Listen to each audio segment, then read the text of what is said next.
अब आइए प्लेन पे। ये प्लेन कैसे, इसकी शेप में सब कुछ है, ये कैसे उड़ता है। अब इसको ध्यान से देखो, अगर हम इसकी शेप में ये दौड़ाते हैं, इससे पहले प्लेन को दौड़ाते हैं, हेलीकॉप्टर के ऊपर फैन है, वो काम कर रहा है, वो प्रेशर क्रिएट कर रहा है नीचे, तो वो न्यूटन सेकंड लॉ, तो वो तब ये प्लेन को पहले दौड़ाते हैं। जब प्लेन को पहले दौड़ाते हैं तो क्या हुआ, रनवे पे जब ये दौड़ रहा है भाई, तब क्या होगा, ये है इसकी शेप, यही है बुलेट ट्रेन की, यही है वंदे भारत की। तो ये फ्रिक्शन वंदे भारत का कैसे कम करते हैं वो बाद में बताता हूं, पहले ये देखो ये प्लेन कैसे उठता है ऊपर। अब जब तेज दौड़ेगा तो ये जो सामने हवा आ रही है यहां पे कटेगी, तो जैसे ही हवा कटेगी थोड़ी सी इधर और इधर, अब सोच के देखो ये वाली हवा तो सीधी आ रही है, ये वाली हवा कट के ऊपर, डिस्टेंस सेम जगह पे पहुंच रहे हैं। अब बताओ अगर ये एक्स है और ये वाई है तो ज्यादा डिस्टेंस कौन सा कवर हुआ सेम टाइम में, एक्स, हाइपोटेन्यूज है तो ये एक्स डिस्टेंस कवर हुआ।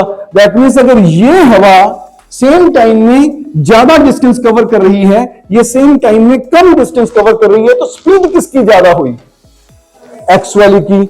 अगर स्पीड ज्यादा हुई तो प्रेशर कम हुआ, तो अगर प्रेशर कम हुआ तो रनवे पे दौड़ते दौड़ते दौड़ते दौड़ते उसको ऊपर को प्रेशर लगना शुरू हो जाता है, लिफ्ट अप इजी होता है। यह है बर्नौली का मैजिक। तो आप जो पेपर से प्लेन बनाते हो, पेपर से बनाते हो ना, क्लास में उड़ाते हो कई बार, तो वो जो पेपर से प्लेन उड़ाते हो बना के, वो भी आप इसी तरह की शेप क्यों बनाते हो, क्योंकि आपका प्लेन अच्छे से उड़े, बहुत अच्छे से उड़े। You got it? ये अलग अलग अलग अलग इतनी सारी एक्टिविटी से हमने सीखा क्या, all the three energy all will remain constant. पहली kinetic energy of the flowing fluid, potential energy of the flowing fluid, pressure energy of the flowing fluid.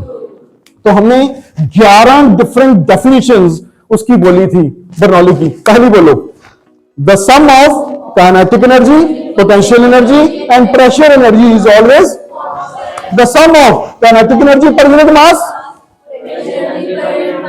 pressure energy is always constant. The sum of kinetic energy per unit volume, pressure energy per unit volume is always constant. The sum of kinetic energy per unit weight plus and pressure energy per unit weight is always constant. ये सारी की सारी theoretical हैं, theory वाली है। इसी को mathematical form में काइनेटिक एनर्जी की जगह पे क्या बोलोगे आप, half m v square. Potential energy की जगह पे क्या बोलोगे, mgh। प्रेशर एनर्जी की जगह पे क्या बोलोगे, p mgh, उसमें h की value p by h is equal to p is equal to h rho G, h is equal to p by rho G, तो वो भर दोगे। तो जहां जहां ये चीजें आई तो वहां तीनों एनर्जीज विल रिमेन कांस्टेंट। एक की कॉस्ट पे दो बढ़ेंगी या दो की कॉस्ट पे एक बढ़ेगी, आपस में तीनों कांस्टेंट रहेंगी। This is Bernoulli theory. Got it? Thank you so much.